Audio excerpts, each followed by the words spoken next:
భారతదేశ చరిత్రలో అందులోనూ ప్రత్యేకంగా మన తెలుగువారి చరిత్రలో విజయనగర సామ్రాజ్యానికి ఉన్నటువంటి ప్రత్యేక స్థానం అంతా ఇంత అని కాదు. 14వ శతాబ్దపు ఆరంభంలో పుట్టి దాదాపు 300 సంవత్సరాల పాటు దక్షిణ భారతదేశంలోని ప్రధాన భూభాగాన్ని పరిపాలించి ఈ నేలపైన ఈ సంస్కృతి పైన చెరిగిపోని ముద్రను వేశారు. రత్నాలను రాసులుగా పోసి అమ్మింది ఇక్కడే, శిలలపై శిల్పాలు చెక్కి సృష్టికే అందాలు తెచ్చింది ఇక్కడే. దక్షిణాదిలో తిరుగులేని శక్తిగా వెలుగొందినటువంటి విజయనగర సామ్రాజ్యం 4 ముస్లిం సామ్రాజ్యాల చేతిలో ఎందుకు ఓడిపోవాల్సి వచ్చింది? విజయానికి మారుపేరైన విజయనగరం ఈనాడు శిథిలాల మధ్య మౌనంగా ఎందుకు నిలబడుతుంది? ఎన్నో దాడులకు తట్టుకొని ఈనాటికి ఆచార సాంప్రదాయాలని కొనసాగిస్తూ నిలబడి పూజలు అందుకుంటున్న ఆలయాలు ఏవి? కేవలం రాజ్యాలు రాజులే కాకుండా పురాణ గాథల ప్రకారం రాముల వారు, ఆంజనేయ స్వామి లాంటి పుణ్యపురుషులు నడిచిన నేల కూడా ఇదే. ఇలాంటి విషయాలన్నీ రానున్న 5 రోజుల్లో మీకు కళ్ళకు కట్టినట్టుగా చూపించబోతున్నాను. ఇది కేవలం చరిత్ర కాదు, మనం మర్చిపోయిన మనందరి కథ. మరి ఇంకెందుకు ఆలస్యం, చారిత్రాత్మకమైన హంపి నగరాన్ని దర్శించుకుందాం. అలానే శ్రీరాముల వారు నడిచిన ఈ నేల గురించి తెలుసుకుందాం.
సో వీడియో ఇంట్రోలో చూసి మీకు ఈ పాటికి అర్థమై ఉండాలి. మనం ఈరోజు వచ్చేసి విజయనగర సామ్రాజ్య రాజధాని అయినటువంటి హంపి నగరంలో ఉన్నాం. ఇదే ప్రాంతంలో 5 రోజులు ఉండబోతున్నాను. దాదాపుగా ఈ ప్రాంతం మొత్తాన్ని కవర్ చేసే విధంగా మొత్తం 5 వీడియోలు అయితే రాబోతున్నాయి. అందులో ఇవాళ మొట్టమొదటి రోజు హంపి నగరంలో మొట్టమొదటిగా చూడాల్సినటువంటి ప్రదేశం విరూపాక్ష ఆలయం. కేవలం ఇది ఒక ఆలయమే కాదు, విజయనగర సామ్రాజ్యానికి అధిష్టాన దేవతగా కూడా ఈ స్వామివారు కొన్ని వందల సంవత్సరాల పాటు ఉన్నారు. సో అంతటి అద్భుతమైన ఆలయాన్ని ఈరోజు చూడబోతున్నాం. ప్రత్యేకంగా ఇప్పుడు వచ్చేసి ఆలయం ముందు ఉన్నటువంటి బజారు ప్రాంతంలో ఉన్నాం. విరూపాక్ష అంటే శివపరమాత్మ. సో స్వామిని దర్శించుకునే ముందు ఆయన వాహనం అయినటువంటి నందీశ్వరుని దర్శించుకోవాలి కదా. సో అందుకని చెప్పి ఇప్పుడు నేను మీకు నందీశ్వరుడిని చూపించబోతున్నాను. సో ఇప్పుడు అక్కడికి వెళ్ళబోతున్నాం. వెళ్తూ మనం ఈ ప్రాంతం యొక్క విశేషాలన్నీ కూడా మాట్లాడుకుంటున్నాం. సో పదండి. సో ఇప్పుడు వచ్చేసి మనం విరూపాక్ష ఆలయం కనిపిస్తుంది కదా చివర, ఆలయానికి తూర్పు వైపున ఉన్నటువంటి బజారులో ఉన్నాం. మనం తెలుగులో బజార్ అనే పదాన్ని వాడుతూ ఉంటాం కదా, బజారు, సంత ఇలాంటి పదాలని వాడుతూ ఉంటాం కదా. సో ఇక్కడ కూడా స్థానికంగా దీన్ని సంత అనే పిలుస్తున్నారు. ఇప్పుడు మనం అయితే ఆ ప్రాంతంలో ఉన్నాం. దాదాపు హంపికి వచ్చిన చాలామంది టూరిస్టులు ఏం చేస్తారంటే విరూపాక్ష ఆలయానికి వెళ్ళిపోయి స్వామివారిని దర్శనం చేసుకుని ఇంకా వేరే ముఖ్యమైన ప్రదేశాలకు వెళ్ళిపోతుంటారు. చాలామంది ఇక్కడ ఉన్న ఈ నందీశ్వరుని మిస్ అవుతూ ఉంటారు అన్నమాట. జనరల్గా అందరూ మిస్ అయ్యే ఇలాంటి ప్రదేశాలని మీకు ఖచ్చితంగా చూపించాలని చెప్పి నేను ఇక్కడికి వచ్చాను.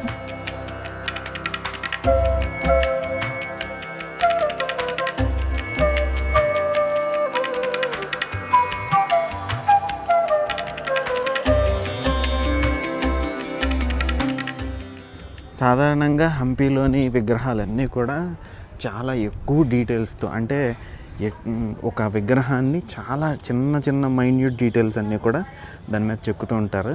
కానీ ఈ నందీశ్వరుని మాత్రం అందుకు కొంచెం భిన్నం అన్నమాట. ఒక పెద్ద కొండరాయి ఉండగా ఆ కొండరాతిని ఉన్న చోటే చెక్కేసి నందీశ్వరుని సృష్టించి ఆ తర్వాత ఈ చుట్టుపక్కల ఉన్నటువంటి ఈ 2 అంతస్తుల మండపాన్ని నిర్మించారు. చారిత్రక ఆధారాల ద్వారా తెలుస్తున్న విషయం ఏంటంటే కొన్ని వందల ఏళ్ళుగా విరూపాక్ష స్వామి మందిరం దగ్గర నుంచి వార్షిక బ్రహ్మోత్సవాల సమయంలో రథంని ఇక్కడి దాకా తీసుకొస్తారంట. దగ్గరగా 1 కిలోమీటర్ వరకు ఉంటుంది ఇక్కడ వరకు. సో ఇక్కడ వరకు తీసుకొచ్చి మళ్ళీ తిరిగి ఈ వీధుల గుండా ఆ చివరి వరకు తీసుకువెళ్ళేవారంట. అయితే ప్రత్యేకంగా ఈ ఉత్సవాలను చూడటం కోసం ఆనాటి విజయనగర సామ్రాజ్యం నలుమూలల నుంచి ఈ ప్రాంతానికి భక్తులు అనేవాళ్ళు తరలి వచ్చేవాళ్ళంట. ఆ రోజుల్లో ఇక్కడ జరిగే ఉత్సవాల సమయంలో మీకు కనిపిస్తున్నటువంటి ఈ మండపాలు మొత్తం నిండిపోయాయంట. వీటిల్లో కొన్ని చోట్ల వచ్చేసి వర్తకం కోసం వ్యాపారస్తులు కొన్నిటిని ఉపయోగించుకున్న మీకు అక్కడ కనిపిస్తుంది కదా 2 అంతస్తుల్లో భవనం లాగా కనిపిస్తుంది కదా. సో అలాంటి చోట్ల వచ్చేసి దూర ప్రాంతాల నుండి వచ్చిన ప్రజల యొక్క వసతి కోసం వీటిని ఉపయోగించుకునే వాళ్ళంట. ఎదురుగుండా కూడా ఒకటి కనిపిస్తుంది చుట్టుపక్కగా. అక్కడికి వెళ్ళి దానిలో ఏముందో ఒకసారి చూద్దాం.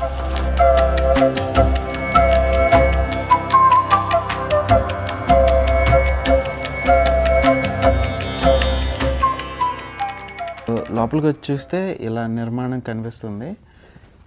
చాలా వరకు శిథిలం అయిపోయినా బాధ లేదు, కానీ కింద అంతా కూడా చాలా చండాలంగా పాడు చేసేస్తున్నారు జనాలు. అసలు నుంచోవడానికి కూడా నాకైతే మనసు రావట్లేదు. పై అంతస్తుకు రావడానికి ఇక్కడ కొంచెం ఖాళీ ఉంది, కానీ చాలా ఇరుగ్గా ఉంది. కొంచెం చూసుకుని వంగుని రావాల్సి వస్తుంది. సో పై అంతస్తుకి అయితే వచ్చాం. ఇక్కడ నుండి చూడండి, ఆ రోజుల్లో ఇప్పుడే మనం చెప్పుకున్నటువంటి స్వామివారి రథం ఇలా వీధుల్లో తిరుగుతూ ఉండగా జనాలకి మంచి వ్యూ ఉండటం కోసం ఇలాగ బాల్కనీలు ఉండేవి.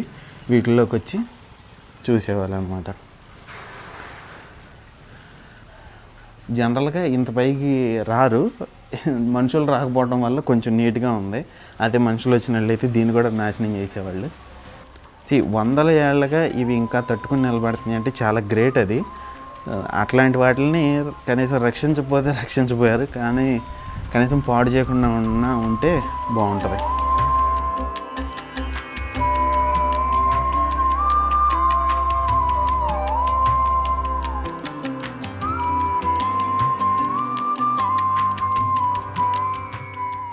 హంపి నగరంలోని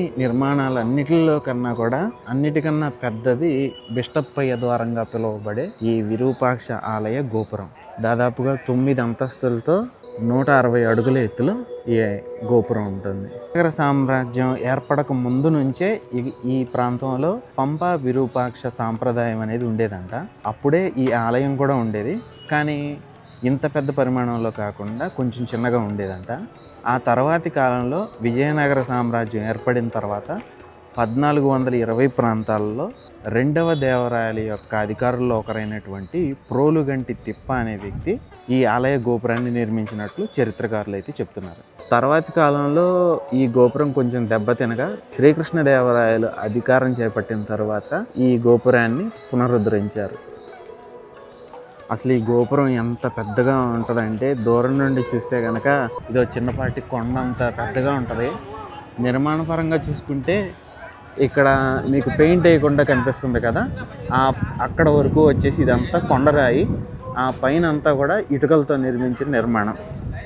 ఎందుకంటే పైన కూడా కొండరాయిని ఉపయోగిస్తే అసలు ఈ పునాదులు తట్టుకుని నిలబడటం చాలా కష్టం కదా. అందుకని చెప్పి సాధ్యమైనంత తేలిగ్గా ఉండటం కోసం పైన ఉన్న భాగం మొత్తం ఇటుకలతో నిర్మించేవాళ్ళు.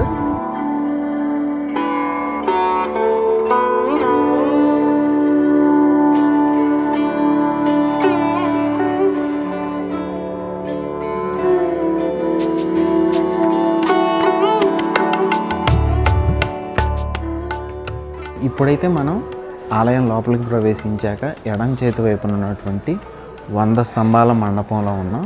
ఈరోజు కనుక మీరు గూగుల్లోకి వెళ్ళి ఈ విరూపాక్ష ఆలయాన్ని ఎవరు నిర్మించారని చూస్తే కనుక మీకు ఎవరి పేరు రాదు. ఎందుకంటే విజయనగర సామ్రాజ్యం ఏర్పడక ముందే ఇక్కడ విరూపాక్ష ఆలయం ఉండేదంట. కానీ ఇంత పెద్ద పరిమాణంలో కాకుండా ఇంకా చిన్నగా ఉండేదంట. అయితే 2వ దేవరాయల కాలంలో లక్కన్న దండేశ అనే ఒక అధికారి ఈ ఆలయంలోని అనేక ముఖ్యమైన నిర్మాణాలన్నింటినీ కూడా చేపట్టారంట. ఇప్పుడు మనం ఉన్నటువంటి ఈ మండపం కూడా ఆ సమయంలోనే నిర్మించబడింది. విరూపాక్ష అంటే పరమేశ్వరుడు, మరి పార్వతీదేవి కూడా ఉంటారు కదా పరమేశ్వరుడు ఉన్నప్పుడు. ఇక్కడ అమ్మవారి పేరు వచ్చేసి పంపాదేవి. వాళ్ళిద్దరి కథ ఏంటనేది మనం దర్శనం అయిపోయి బయటికి వెళ్ళాక చెప్తాను. ఎందుకంటే అక్కడ ఒక ముఖ్యమైన ప్రాంతం ఉంది. ఆ ప్రాంతం గురించి అలానే ఈ ఆలయ స్థల పురాణం గురించి అప్పుడు చెప్తాను.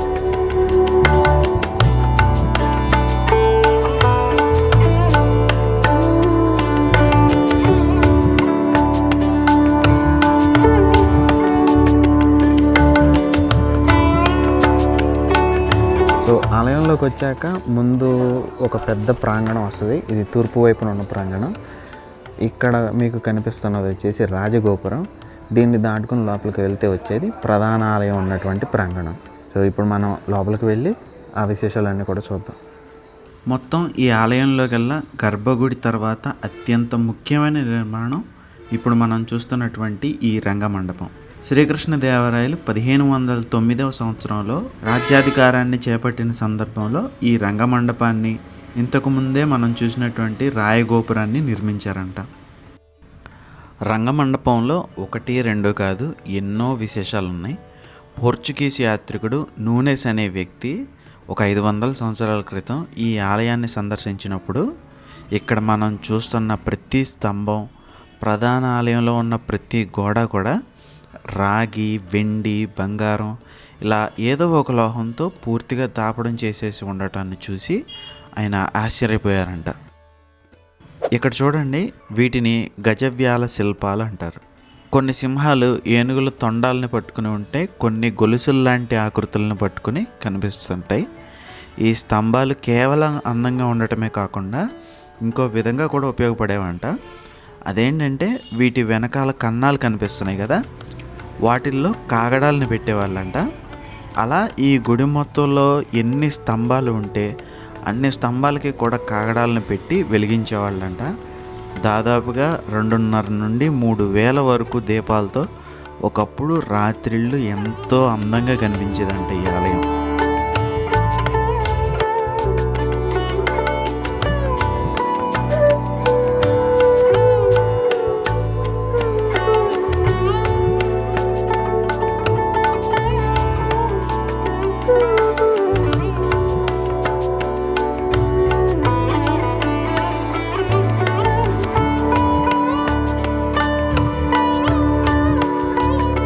మామూలుగా ఇలాంటి పురాతన ఆలయాల్లో పైకప్పుని అసలు ఖాళీగా ఉంచరు, ఏదో ఒక శిల్పంతో నింపేస్తూ ఉంటారు. కానీ అందుకు భిన్నంగా ఇక్కడ మనం పెయింటింగ్స్ని చూడొచ్చు. కొన్ని వందల సంవత్సరాలు అవుతున్నా కూడా ఇంకా మనకి ఈ పెయింటింగ్స్ కనిపిస్తున్నాయి. చూడండి, పురాణాల నుండి కొన్ని చారిత్రక సంఘటనల నుండి కొన్ని సన్నివేశాలను తీసుకుని ఇక్కడ చిత్రించారు. ముందుగా మధ్యలో ఉన్న తామర శిల్పానికి ఒకవైపు త్రిపురాసురులతో యుద్ధం చేస్తున్న పరమశివుడు బాణం ఎక్కుపెట్టినట్టు ఉన్న సన్నివేశం ఉంది. ఇందులో త్రిపురాసురులను 3 గుండ్రంగా ఉన్నటువంటి కోటలుగా చిత్రించారు. ఆ పక్కనే విష్ణుమూర్తి యొక్క దశావతారాలు ఒక్కొక్కటిగా వరుసగా ఉన్నాయి. వీటితో పాటుగా ఆలయ ప్రధాన మూర్తులైన పంపా విరూపాక్ష కళ్యాణం, మత్స్యంత్రాన్ని ఛేదిస్తున్న అర్జునుడు, దిక్పాలకులు, తిరుపతి ఆలయం కూడా ఉందంట. నాకైతే అది ఎక్కడనేది తెలియలేదు కానివ్వండి. వీటిలో నేనైతే కొన్ని సన్నివేశాలను తేలిగ్గా గుర్తించగలిగాను, కానీ కొన్నింటిని పాత హిస్టరీ పుస్తకాల్లో రిఫర్ చేసి కనుక్కున్నాను. అలా కనుక్కున్నా కూడా ఇక్కడ ఇంకా ఇవి కొద్దిగా దెబ్బతిన్న కారణంగా గుర్తించడం చాలా కష్టంగా అయితే ఉంది ఇప్పుడు.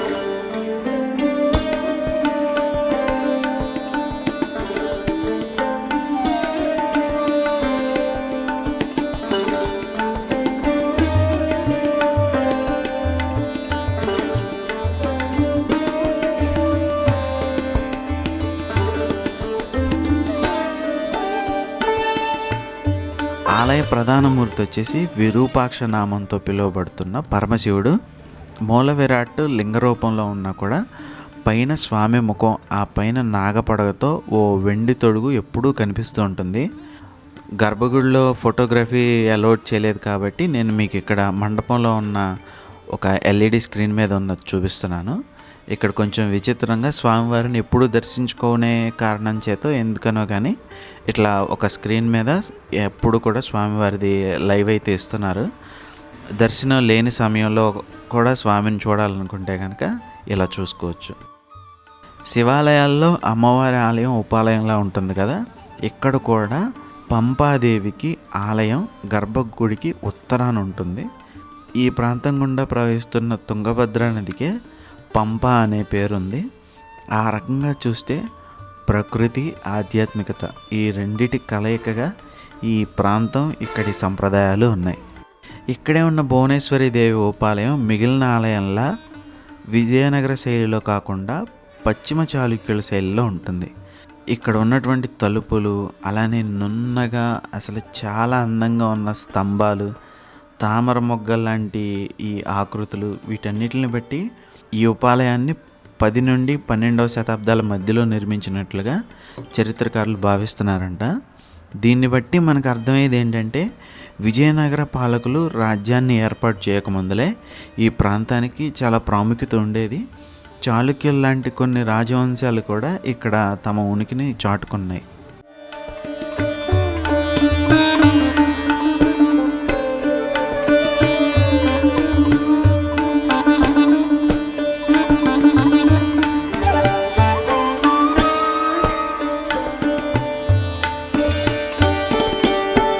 ఇప్పుడు నేను మిమ్మల్ని ఈ ఆలయంలోని ఇంకొక ప్రత్యేకమైన ప్రదేశానికి తీసుకువెళ్తాను. చాలామంది ఏంటంటే దీని గురించి రీల్స్లోనూ ఇంకా వీడియోల్లోనూ చూస్తుంటారు, కానీ వాళ్ళంతట వాళ్ళు స్వయంగా ఈ ఆలయానికి వచ్చినప్పుడు చాలాసార్లు మిస్ అయిపోతూ ఉంటారు. కాబట్టి మీరు ఈ ప్రాంతాన్ని ఖచ్చితంగా గుర్తుపెట్టుకోవాల్సి వస్తుంది. ఇప్పుడు మనం గర్భగుడి వెనకాల ఉన్నాం కదా, ఇక్కడ నుండి మనం వెనక వైపుకి వెళ్ళే మెట్ల దారి వస్తుంది అన్నమాట. ఈ దారి దగ్గర నుంచి పూర్తిగా వెనక్కి వెళ్లకుండా రైట్ సైడ్కి తిరిగితే ఇప్పుడు మనం చూడాలనుకుంటున్న ప్లేస్కి అయితే వెళ్ళబోతున్నాం. ఇదంతా కూడా కొంచెం చీకటిగా ఉంటుంది. ఇక్కడ మనం చూడబోయే విషయం వచ్చేసి పిన్ హోల్ ఎఫెక్ట్ అంటారు. అదేంటనేది ఇప్పుడు ఎక్స్ప్లెయిన్ చేస్తాను, వినండి. సో ఇప్పుడు మనకి నల్లగుడ్డు ఉంటుంది కదా, నల్లగుడ్డులో ఇంకొక చిన్న కన్నం లాగా ఉంటుంది. సో మనం ఏమైతే చూస్తున్నామో అదంతా కూడా మన కంటిలో లోపల రెటీనా అనే భాగం ఉంటుంది. సో దాని మీద రివర్స్లో పడుతుంది. సో ఆ రివర్స్లో పడిన ఇమేజ్ని మన బ్రెయిన్ ప్రాసెస్ చేసి కరెక్ట్ ఇమేజ్ లాగా ఇప్పుడు మనం ఎలా చూస్తున్నామో ఆ కరెక్ట్ ఇమేజ్ లాగా ప్రాసెస్ చేస్తుంది అనమాట. ఇదే పిన్ హోల్ ఎఫెక్ట్ అనే సిద్ధాంతం మీద ఆధారపడి ఇప్పుడు మనం చూడబోతున్న వింత అయితే ఉంటుంది. అది ఎలాగంటే ఈ మండపం అంతా కూడా చీకటిగా ఉంది కదా, ఇక్కడే ఒక గోడకి ఒక చిన్న కన్నం ఉంది. ఈ కన్నంలో నుండి చూస్తే మనం ఇందాక చూసిన తూర్పు గోపురం అయితే కనిపిస్తుంది అనమాట. మనం ఇంతకుముందే చూసాం కదా, హంపి నగరంలో కల్లా కూడా అత్యంత పెద్దదైనటువంటి నిర్మాణం వచ్చేసి ఈ గోపురం. సో ఈ గోపురం మీద సూర్యకాంతి పడుతూ ఆ కాంతి ఈ కన్నంలో నుంచి వచ్చి ఎదురుగుండా ఉన్న ఒక గోడ మీద పడుతుంది అనమాట. సో ఈ పడే కాంతి చాలా విచిత్రంగా ప్రొజెక్టర్లో నుండి ఒక లైట్ వచ్చి గోడ మీద పడితే ఎట్లా కనిపిస్తుందో అట్లా ఈ రాజగోపురం యొక్క నీడ అనేది కలర్స్తో కనిపిస్తూ రివర్స్లో ఈ గోడ మీద అయితే కనిపిస్తుంది. మీకు ఇక్కడ చీకట్లో అంతగా కనిపించట్లేదు, కానీ నేను ఫోటో అయితే తీస్తున్నాను దీన్ని. ఆ ఫోటో ఇస్తున్నాను చూడండి స్క్రీన్ మీద. దీని గురించి నేను చాలాసార్లు నెట్లో విన్నాను, చాలానే రీల్స్లో చూశాను, కానీ లైవ్లో ఇలా చూడటం మాత్రం చాలా అద్భుతంగా అనిపిస్తుంది నాకైతే. ఎందుకంటే ఇట్లాంటివి మనం ఎప్పుడూ చాలా అంటే చాలా అరుదుగా వింటూ ఉంటాం. అలాంటిది దీన్ని లైవ్లో చూడటం మాత్రం చాలా ఆనందంగా అనిపిస్తుంది. ఇట్లాంటి దాన్ని మన పూర్వీకులు దాదాపుగా 500-600 సంవత్సరాల క్రితమే కనుగొని ఇలాంటి వాటి గురించి ఆలోచిస్తున్నారంటే అది చాలా గొప్ప విషయం. సో ఈ ఎఫెక్ట్ ఎలా పనిచేస్తుంది అనేది ఇప్పుడే తెలుసుకున్నాం. ఎంత తెలుసుకున్నా కూడా ఇలా లైవ్లో చూడటం అనేది మాత్రం ఒక డిఫరెంట్ ఎక్స్పీరియన్స్ అనమాట. మీరందరూ తప్పకుండా ఎక్స్పీరియన్స్ చేయాల్సింది ఇది వరకటి రోజుల్లో మన పూర్వీకులకి ఇలాంటి విషయాలు ఎన్ని తెలుసో మరి ఇప్పటికీ కొన్ని మాత్రమే మనకి అందుబాటులో ఉన్నాయి కదా ఇలాంటివి. ఆ రోజుల్లో ఉన్నటువంటి శాస్త్రజ్ఞానం అంతా కూడా ఇప్పటికి ఉన్నట్టయితే ఇంకా బాగుండేది. ఇప్పుడు ఒక ముఖ్యమైన అలానే అందమైన ప్రాంతాన్ని చూపించబోతున్నాను. ఇప్పుడు మనం వెళుతున్నది ఉత్తరం వైపున ఉన్న వైకుంఠ ద్వారం గుండా. దీనికి ఇంకొక పేరు కూడా ఉంది, అదే కనకగిరి గోపురం. దీని గుండా వెళితే మనకి ఇంకా కొన్ని పురాతన ఆలయాలు కనిపిస్తాయి. వాటితో పాటు మన్మథ కుండం అనే ఒక కోనేరు కూడా కనిపిస్తుంటుంది. ఇక్కడే మనం ఈ ఆలయ స్థల పురాణం గురించి చెప్పుకోవాలి. స్కాంద పురాణంలోని గిరిజా కళ్యాణ ఘట్టాన్ని స్థానికంగా పంపా మహాత్మే అన్న పేరుతో పిలుచుకుంటూ విరూపాక్ష నామంతో పరమేశ్వరుణ్ణి, పంపాగా పిలువబడే ఈ ప్రాంతం నుంచి ప్రవహిస్తున్నటువంటి తుంగభద్ర నదిని అమ్మవారి స్వరూపంగా భావిస్తూ వారిరువురికి మధ్య జరిగిన వివాహాన్ని పంపా విరూపాక్ష కళ్యాణ ఘట్టంగా ఈ ఆలయ స్థల పురాణంలో ఉందంట. సో ఈ స్థల పురాణం ప్రకారం ఈ ఆలయం పక్కనే ఉన్నటువంటి హేమకోట పర్వతంపై పరమేశ్వరుడు తపస్సులో ఉండగా ఆయన్ని వివాహం చేసుకోవటం కోసం పార్వతీదేవి కూడా తపస్సు మొదలుపెట్టారంట. ఎలాగైనా తపస్సును భంగం చేసి వారిరువురికి వివాహం చేయాలన్న ఉద్దేశంతో మన్మధుడు పరమేశ్వరుని మీద బాణాలు వేశారంట. తపస్సులో నుండి బయటకు వచ్చిన పరమేశ్వరుడు మన్మధుని మీద కోపంతో మూడో కన్ను తెరిచి ఆయన్ని భస్మం చేశారంట. ఆ సమయంలో మన్మధుని వెనకాల ఉన్నటువంటి ఒక పెద్ద కొండ కూడా భస్మం అయ్యి దాని ప్రాంతంలో ఇప్పుడు మీరు చూస్తున్నటువంటి ఒక పెద్ద గొయ్యి లాంటిది ఏర్పడిందంట. దాన్నే ఇప్పుడు మన్మథ కొండంగా పిలుస్తున్నారు. పార్వతీదేవి చేసిన తపస్సుకు మెచ్చి ఆవిడ్ని పరమేశ్వరుడు వివాహం చేసుకున్నారంట. పార్వతీదేవి కూడా భస్మం అయిపోయిన మన్మధుడిని తిరిగి బతికించమని చెప్పి వేడుకున్నారంట. పరమేశ్వరుడు అలానే చేశారంట. సో ఇదంతా కూడా ఈ ఆలయ స్థలపురాణంగా చెప్పబడుతున్నటువంటి పంపా మహాత్మ్యంలో ఒక భాగంగా ఈనాటికి కూడా కొనసాగుతూ వస్తుంది. కేవలం చారిత్రక పరంగానే కాకుండా పురాణ గాథల ప్రకారం కూడా ఈ ఆలయం చాలా పవిత్రమైనది, చాలా విశిష్టమైనది కూడా. ఇంతటి గొప్పదైన ఆలయం మీకు చూపించినందుకు నాకు చాలా సంతోషంగా ఉంది. సో ఇది మొట్టమొదటి వీడియో. ఇలాంటివే ఇంకా 4 వీడియోలు అయితే రాబోతున్నాయి. 4 కూడా వేరు ప్రదేశాల గురించి, వేరు ప్రాంతాల గురించి. సో వీటిల్లో ఒకటైతే కనుక అచ్చంగా రామాయణ గాథల్లోని కిష్కింద ప్రాంతాన్ని చూపించబోతున్నాను. సో ఆంజనేయ స్వామి జన్మస్థలం, ఇలాంటి ప్రదేశాలన్నీ కూడా ఆ వీడియోలో రాబోతున్నాయి. ఇలాంటి అనేక అద్భుతమైన ఆలయాలన్నింటినీ కూడా వచ్చే రోజుల్లో చూపించబోతున్నాను. సో వీటన్నిటిని మిస్ అవ్వకుండా ఉండాలంటే మన ఛానల్ లైక్ చేయండి, అలానే సబ్స్క్రైబ్ చేసుకోండి. మీ ఫ్రెండ్స్ అందరికి కూడా ఈ వీడియోస్ అయితే షేర్ చేయండి. అలానే మన ఇన్స్టాగ్రామ్ పేజ్ని కూడా ఫాలో అవ్వండి. వచ్చే వీడియోలో కలుసుకుందాం. మరి సెలవు.